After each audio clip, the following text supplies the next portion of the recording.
8h50 en direct sur TV Finance et Boursorama et nous sommes à présent en plateau avec Christian Parizeau, chef économiste chez Aurel BGC. Bonjour Christian. Bonjour. Alors on va commenter l'actualité économique ensemble et on ne peut pas la commenter sans parler de Donald Trump puisqu'il est presque sur tous les sujets chauds du moment. On va commencer par la guerre commerciale entre la Chine et les États-Unis, un feuilleton assez récurrent. Dans quelques jours, demain aura peut-être lieu la rencontre entre Donald Trump et Xi Jinping. Est-ce que Donald Trump est en position de force face aux Chinois ou est-ce que finalement la Chine a encore son mot à dire? Moi j'ai le sentiment qu'il a un peu faibli en position. Alors faibli pourquoi? Parce que quand on regarde aujourd'hui aux États-Unis, tout le discours est de dire que finalement s'il augmente les taxes, il y a un vrai risque de récession aux États-Unis. Alors vous avez beaucoup de confrères américains qui sont toujours avec il y a la récession si. Donc il y a toujours cette causalité. Il n'y a pas de risque de récession aux États-Unis. L'économie est plutôt bien.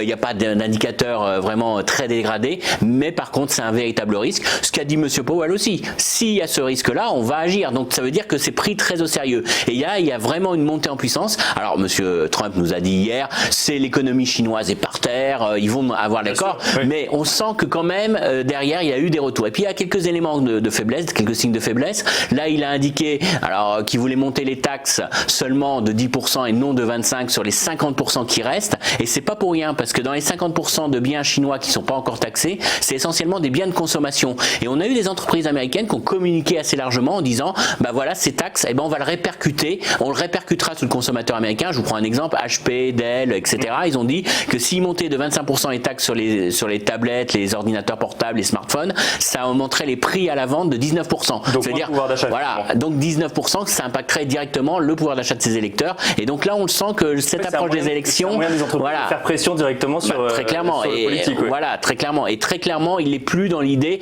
je suis en train de tuer l'économie chinoise, ils vont céder. Là, il y a quand même un rapport de force qui s'est rééquilibré parce qu'au début, c'était l'économie chinoise qui a beaucoup souffert et là, on commence à avoir des discours de dire que l'économie américaine pourrait aussi flancher.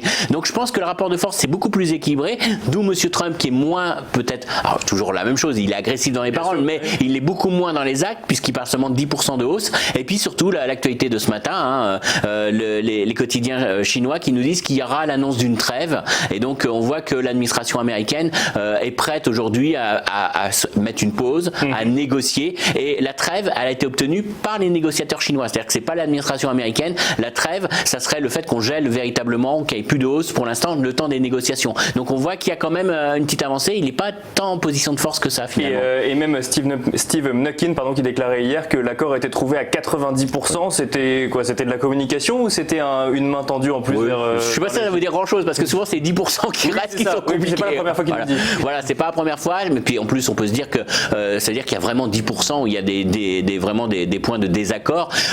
Maintenant, ce qui est clair, c'est que il y a une volonté. Je pense qu'il y a une pression des entreprises américaines, une pression de l'économie qui va faire que M. Trump doit arriver à un accord. Et il y a une pression sur l'économie chinoise. Faut le reconnaître. Ça, même sur l'ensemble de l'Asie, qu'il faut qu'il y ait un accord. Donc le marché a plutôt tendance à jouer cet accord. Maintenant, ça risque d'être long. Moi, je pense que cet été, ça risque d'être le feuilleton de l'été. Mais on évite surtout au 1er juillet, au 1er juillet, on évite quand même que d'un seul coup, on ait ces hausses de 25%. Alors, comme le disait la presse chinoise, à condition que M. Trump ne change pas d'avis d'ici là. Bien sûr. Donc on reste quand même sensible au tweet de M. Trump.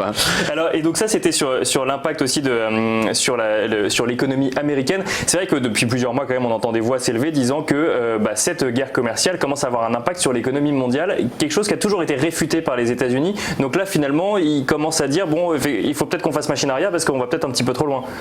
Oui, mais c'est évident que c'est un impact. On peut pas faire autrement. Je vous prends un exemple. L'administration américaine dit qu'ils veulent qu'il n'y ait plus un seul équipement de télécom qui soit fabriqué en Chine. Donc ça veut dire que c'est même pas Huawei qui est visé. Ça veut dire que même si vous achetez un équipement Nokia mais qui a été produit en Chine, ils pourraient l'interdire aux États-Unis, ce qui est fort. Je vous mets à la place. Verizon, l'une des entreprises américaines opérateurs télécom, l'une des entreprises du S&P qui investit le plus, qui a le montant d'investissement qui est le plus élevé dans l'enceinte du S&P. Qu'est-ce qu'ils vont faire là? Ils sont complètement bloqués sur la 5G. Mais on en voit d'ailleurs qui commencent à contourner. Voilà, mais comment on fait quoi? Est-ce que je fais mes investissements? Est-ce que je les reporte? Est-ce que demain, si j'achète un équipement Huawei, je vais avoir la maintenance? Mais est-ce que d'un autre côté, si je prends un autre équipement, est-ce qu'il y a pas, je vais pas avoir un problème? Donc moi, je pense qu'il y a un vrai gel des investissements aux États-Unis, et ça, c'est un vrai élément de faiblesse pour la conjoncture américaine. Alors le problème, c'est que ça touche, à mon avis, beaucoup le secteur technologique. Mais c'était la partie de l'investissement investissement qui était à plus dynamique. Donc il y a un vrai risque là-dessus de vraiment déception. Il y a un vrai effet comportemental aux États-Unis, puis on le voit dans les échanges mondiaux aujourd'hui. On a les statistiques du commerce mondial, on voit qu'il y a quand même une stagnation des échanges mondiaux. Donc les gens ajustent leur stock, ils n'ont pas de visibilité, ils diffèrent leurs achats, et donc finalement il y a un vrai poids aujourd'hui de cette incertitude politique. Alors c'est amusant parce que quand on regarde un peu les citations, vous savez, les mots-clés qui sont cités dans la presse, il y a plus de citations sur le risque politique que sur le risque économique. Oui, parce qu'il n'y a pas que la guerre commerciale. Il y a d'autres risques, mais finalement on a le sentiment que tout le risque économique est aujourd'hui lié au risque politique, et donc c'est cet élément qui a un vrai blocage pour la croissance mondiale. Est-ce qu'on pourrait dire qu'il est beaucoup lié à Donald Trump aussi, ou au compte Twitter de Donald Trump, ou pas? Essentiellement, puisque c'est vrai que ça soit le risque géopolitique ou le risque économique, enfin le risque autour du commerce mondial, c'est autour de ce que fait la présidence américaine, naturellement. Alors en cette fin de semaine se tiendra le G20. Qu'est-ce qu'on peut en attendre de G20? On sait que Donald Trump doit rencontrer Xi Jinping. Bon, ça c'est effectivement sur toutes les lèvres. Les investisseurs se mobilisent pour le climat, mais au-delà de ça, qu'est-ce qu'on peut attendre de cette rencontre des 20 plus grandes puissances mondiales? Sur le fond, on est bloqué, on est dans une situation de blocage. Déjà, les Européens sont pas d'accord ensemble, et c'est Monsieur Trump qui finalement mène le bal. Il mène le bal avec ses déclarations. Il a encore fait. Alors, on a vu la Chine, c'est une chose, mais il a son cheval de bataille pour la suite. Déjà, il a attaqué l'Inde, il a attaqué le Vietnam, et il attaque l'Europe, très clairement. Et dans l'Europe, l'Allemagne. Je pense qu'il a vraiment la prochaine phase, c'est véritablement l'automobile, l'Allemagne. Donc, on sent que quand même, on va vivre. Et ça, c'est un vrai problème. C'est-à-dire que au-delà de tout ce que j'ai dit, l'incertitude économique, etc., on rentre quand même dans une longue période jusqu'aux élections américaines d'incertitude politique et de manque de visibilité. Donc on a l'impression qu'il a ses cartes, et puis qu'une fois qu'il est abattu, allez, on ça tourne. Voilà.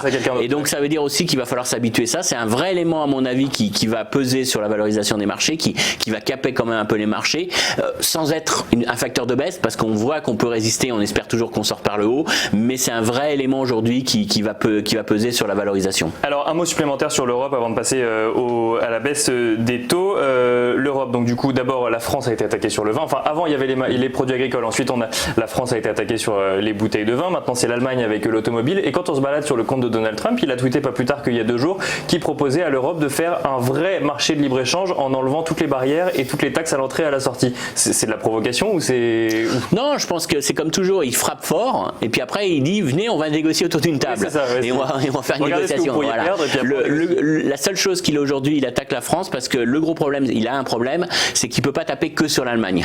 Il peut pas taper que sur l'automobile allemande. Il a en face de lui la Commission européenne et c'est l'Europe qui négocie pour tous les pays membres. Donc d'une part, il faut qu'il fasse un accord avec l'ensemble des pays européens, ce qui est quand même lourd et qui prend du temps. Et puis d'autre part, il voudrait faire intégrer dans les négociations tout ce qui est agriculture. Et on sait que la France n'a pas donné mandat à l'Europe pour négocier tout ce qui est autour de l'agriculture. Donc pour faire simple, dans l'idée de M. Trump, c'est je tape sur l'automobile allemande, ou alors vous acceptez d'importer tout ce qui est agricole et puis tout ce qui est aussi gaz. Il voudrait vendre aussi tout ce qui est pétrole, etc. Donc il voudrait tuer aussi l'accord de l'Allemagne avec la Russie. Donc il est dans cette logique-là. Donc il est ouvert à tout, mais derrière il a un vrai problème, c'est que les institutions européennes, c'est pas comme avec M. Xi Jinping, il n'y a pas un seul interlocuteur, c'est beaucoup plus compliqué, et surtout aujourd'hui c'est pas le bon moment en Europe, au moment où on change de commission. Donc pour lui c'est pas le même timing, c'est pas le bon timing, parce qu'il a un vrai problème de personnes en face de lui et de capacité de négociation en face de lui, et c'est très différent avec la Chine. Donc l'Europe, pour lui ça lui pose un vrai problème. Donc ça risque de prendre un peu plus de temps. Ça risque de prendre un peu de temps, d'où de fait pas mal de tweets, beaucoup de volatilité à attendre autour de ça, parce que je pense qu'il va essayer de taper, il va essayer de monter peut-être des droits de douane sur quelques produits pour montrer qu'il est sérieux, pour faire fléchir l'Europe. Mais face à ça, on a des institutions européennes qui sont pas sur le même timing que le président américain et ses tweets. Et alors pour conclure, on va parler d'une actualité où Donald Trump est encore présent, même s'il n'y est pas directement lié. C'est Jérôme Powell, la semaine dernière, déclarait que la Fed serait un peu plus accommodante qu'anticipé. Puis cette semaine, finalement, que ce soit lui ou Monsieur Bullard de la Fed de Saint-Louis, on se rend compte que c'est un petit peu moins accommodant que la semaine dernière. Du coup, c'est quoi? C'est un revirement, ou c'est juste on calme un peu les ardeurs des investisseurs? Je pense qu'il calme, parce que le marché était sur 25 points de base, ils étaient après passés à 50 points de base, alors pas 100%, mais 25 acquis et 50 qui commençaient à monter un peu en puissance dans les anticipations de marché.